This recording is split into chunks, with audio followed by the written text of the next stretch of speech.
Bon, je vais être rapide. Merci beaucoup à tous d'être là. Bienvenue à ce colloque qui a lieu donc aujourd'hui ici à la Maison de l'Université, mais demain à l'auditorium de la Cité du Design. Il est déjà parti, Stéphane Rio, donc je n'ai pas le temps de le remercier chaleureusement pour son accueil. Je remercie aussi tout aussi chaleureusement Danielle Méo, la directrice, la responsable du CIREC, Centre interdisciplinaire d'études et de recherche sur l'expression contemporaine. Je les remercie chaleureusement parce qu'ils ont apporté vraiment leur soutien à ce projet de recherche, le temps dans et des œuvres dans l'art des nouveaux médias.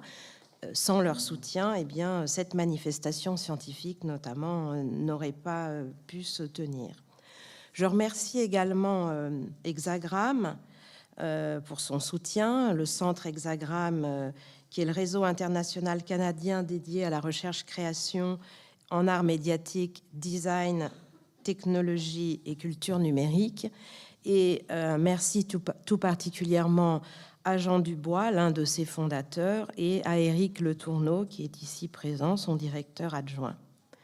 Je tiens aussi également à remercier l'École supérieure d'art et de design de Saint-Étienne, qui accueille donc le colloque demain à l'auditorium de la Cité du Design, et tout particulièrement donc David Olivier Lartigot, qui est ici présent, professeur dans cette école, et Claire Payot, sa directrice.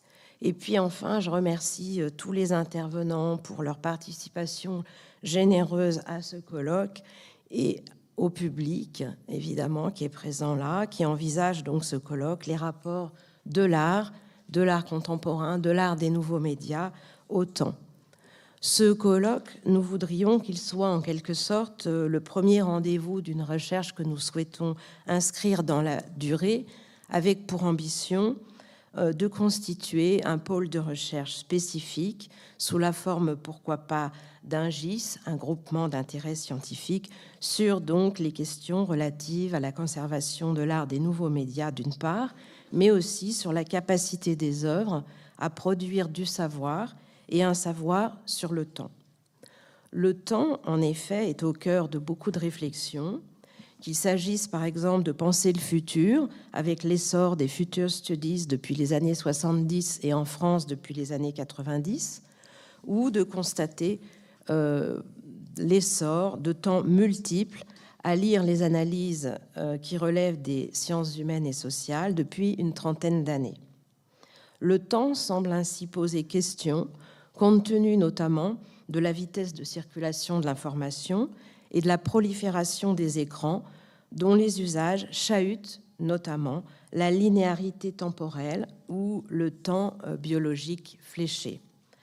Des algorithmes complexes contribuent à accélérer la vitesse de programmation des programmes informatiques, et cette vitesse, elle a des effets sur le réel ou des conséquences très concrètes dans divers domaines et secteurs d'activité, de l'économie jusqu'au loisir et à la culture.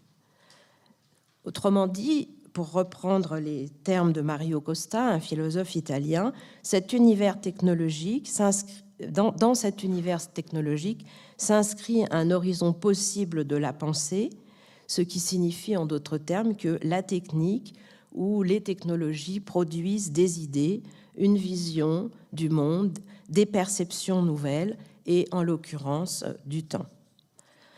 Le temps, lui, traverse depuis les années 60 quantité d'œuvres de l'art contemporain, qu'il s'agisse du land art, par exemple, ou de l'art conceptuel, et plus encore l'art des nouveaux médias qui propose des expériences à vivre, comme par exemple La plume et autres souffles d'Edmond Couchot ou The Legible City de Jeffrey Shaw, Very Nervous System de David Rogby, pour ne citer que, évidemment, des pièces de Jean Dubois dont il va nous parler tout de suite après.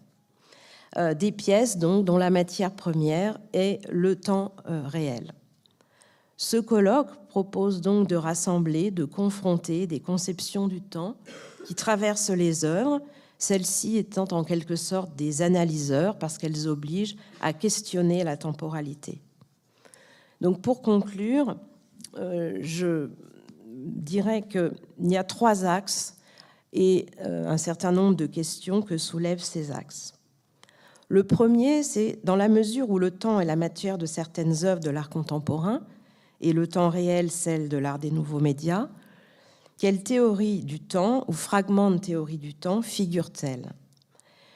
Et ces conceptualisations rencontrent-elles ou pas celles des chercheurs en SHS? Le second axe concerne le fonctionnement esthétique des œuvres de l'art des nouveaux médias, fonctionnement esthétique qui semble compromis en raison de la fragilité des programmes et de l'obsolescence des machines qu'elles mobilisent. Comment les artistes regardent la conservation? Quelle stratégie adoptent-ils? Inclut-il ou non l'obsolescence des machines et des programmes pour faire de cette contrainte une composante de l'œuvre?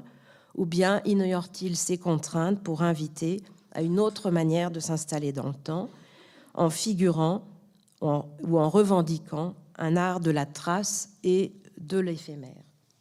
Enfin, troisième axe, comment, quelles que soient les stratégies des artistes, les institutions culturelles envisagent-elles la préservation de telles œuvres? Quelle stratégie de conservation adoptent-elles? Doit-on ou non considérer que ne doit-on considérer que les données indépendamment de leur support, ou s'agit-il de ne rien sacrifier, ni les premières, les données, ni les seconds, les supports? La conservation de ce type d'œuvre est-elle posée d'emblée, y compris avant toute acquisition? En quels termes? Et certaines œuvres acquises disparaissent-elles fortuitement? Donc voici un résumé, les questions parmi d'autres que pose l'art des nouveaux médias aux conservateurs, mais aussi à l'artiste et aux chercheurs. Je vous remercie.